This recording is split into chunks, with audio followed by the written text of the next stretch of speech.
If you've ever wanted to make wine at home, this is one of the simplest ways to do it. No fancy equipment, just a few basic ingredients and a bit of patience.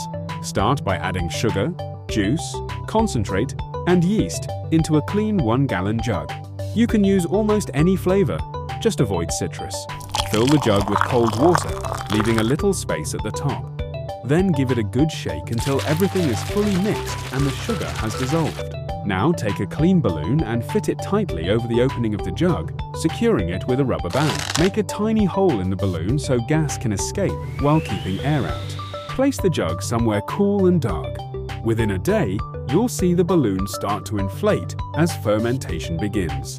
Over the next few weeks, the balloon will slowly rise and fall as the sugar turns into alcohol. This usually takes around 4 to 6 weeks. Once the balloon has gone down, the wine is ready but for a better result. Carefully pour it into another container, leaving the sediment behind. Pour a glass and enjoy your homemade wine, simple, effective, and surprisingly good.